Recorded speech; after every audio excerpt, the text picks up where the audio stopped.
Hi guys, this is धीरज ठाकुर। दोस्तों, हम सबको इंतजार था कि 12 अप्रैल कब आए और पहली शिफ्ट का CHSL का एग्जाम कब हो चुके भाई। 2 शिफ्ट हो चुकी, तीसरी चल रही होगी। और सीधे सीधे मैं बताता हूँ, अगर बताऊँ क्वेश्चन पेपर का लेवल कैसा आ रहा है। शॉर्ट में बातें करूंगा सारी।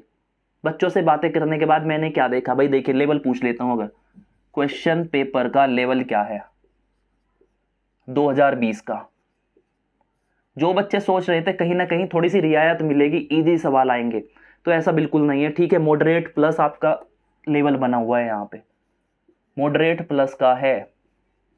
इसका मतलब है इजी बिल्कुल नहीं है, मॉडरेट से भी थोड़ा आगे बढ़ चुका है, टफ की तरफ बढ़ रहा है। यहाँ पे 4 सेक्शन थे। 4 सेक्शन की अगर बातें करूं कहां से, पहले तो देखिए ये बता दूं आपको सीधे सीधे कि भाई कौन बच्चा कामयाब होने वाला है इस बार 2020 में।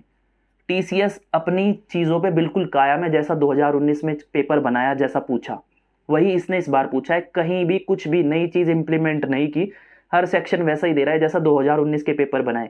जिसने 2019 की अच्छे से तैयारी करी थी मॉक टेस्ट लेके, उसका सिलेक्शन सीधे के सीधे यहाँ पे हो जाएगा, मैं गारंटी लेता हूँ। एक भी चीज उसने अब तक नहीं बदली। 2 शिफ्ट मैंने देख ली, पूरी रिव्यू कर ली। उसके बाद देखिए सीधे के सीधे 4 सेक्शन आते हैं। पहले सेक्शन पे चले गए, आपके रीजनिंग वाली क्या कहानी है।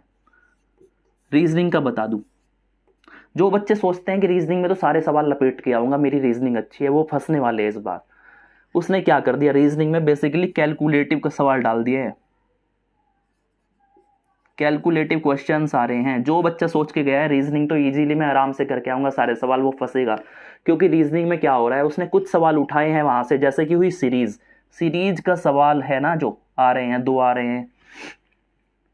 तो रीजनिंग में सीरीज का सवाल सीधे देखते ही नहीं हो रहा है। पहले तो इस पे थोड़ा सतर्क रहना, अगर आपका पेपर है वहां पे तो सीरीज में जाते ही थोड़ा सतर्क रहे। अगर देखते ही लगे कि कर दूंगा, करना, करके देखना, नहीं हो रहा तो छोड़ देना, ज्यादा पंगे मत लेना। इसी के साथ ब्लड रिलेशन में 2 डेटा दे के पूछ रहा है, ये सवाल भी आपको परेशान करना है। इसी के साथ साथ कई सवाल और देखे गए हैं।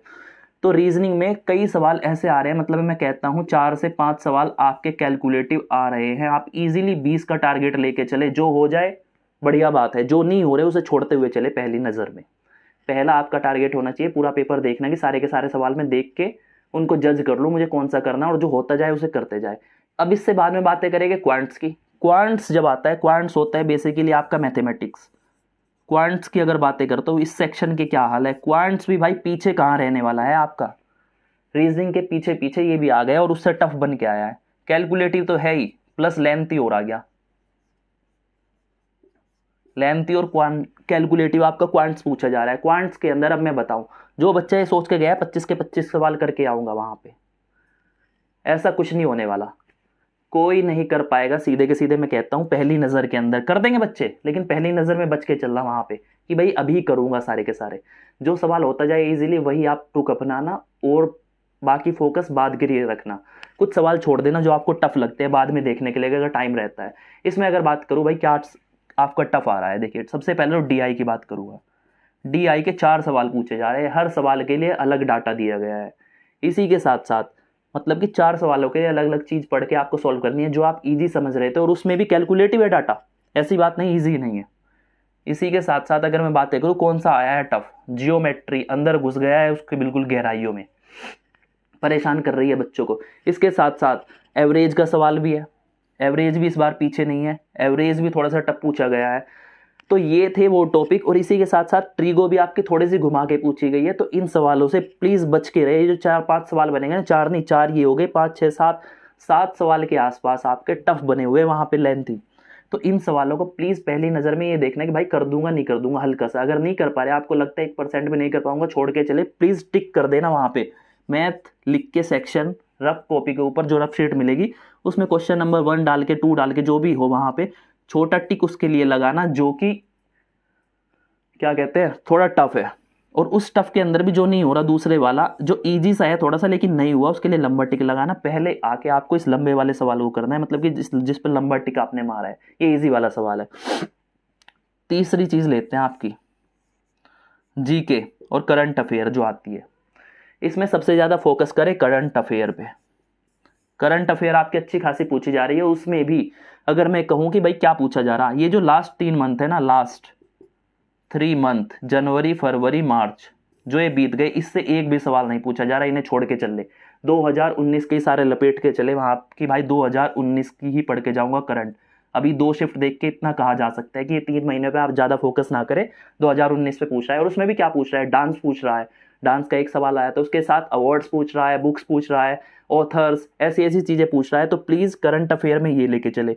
इसके साथ साथ अगर मैं करूँ जनरल नॉलेज, सामान्य ज्ञान के बाद जो चीज जैसे पूछी जाती थी, अनएक्सपेक्टेड कुछ चीजें होती थी, किसी को नहीं पता, वो वैसी पूछी जा रही है। और कुछ सवाल ईजी है, वो हर कोई करके आ रहा है, वो सबके लिए समान है। तो इस पे आप ज्यादा फोकस ना करें, ठीक है। करंट अफेयर में बस जो है बेसिकली वो चीज मैंने बताई, जो जल्दी रटने वाली होती है ना, एग्जाम से 4-5 दिन पहले रट लेना, वो हो जाएगी। अब चौथा सेक्शन आपका बच रहा है। चौथे सेक्शन की अगर बात करूं भाई, इंग्लिश। इंग्लिश बहुत से बच्चों के लिए सर का दर्द होती है, लेकिन टीसीएस हमेशा यही इजी करके चलता है। 2019 की बातें करूं, बहुत इजी क्वेश्चंस पूछे गए थे जो सब कर देते हैं। इस बार भी 2020 में ऐसा ही दोनों शिफ्ट में इंग्लिश का पेपर देखा गया। तो ये थी बातें, इंग्लिश में कोई दिक्कत नहीं है आपकी। और जैसा मैंने कहा, अब कंक्लूजन भाई सीधे आता है, वही आ जाता है कि 2019 के एग्जाम की जो प्रीवियस पेपर थे, उसकी जिसने अच्छे से तैयारी कर ली, उससे ना आगे बढ़ा ना पीछे बढ़ा, उन्हीं की तैयारी करी है, उसी लेवल की तैयारी करके बैठा है, उन्हीं सवालों की। कैलकुलेटिव पार्ट जो आया था जैसे भी, उसके ऊपर फोकस करके चल रहा था। तो इस बार सिलेक्शन पक्का होगा। ये थी 2 शिफ्ट, पहली वाली और दूसरी वाली। आगे जो भी शिफ्ट होगी उनकी इंफॉर्मेशन सारी लेके आऊंगा, जो चीज़ बदलती है। लेकिन प्लीज इसी चीज को फोकस करते हुए अपनी तैयारी करें। जो बच्चे एग्जाम दे के आए हैं भाई, घबराए ना, पक्का सिलेक्शन होगा यहाँ पे, अगर आपने 2019 की तैयारी करके चले थे।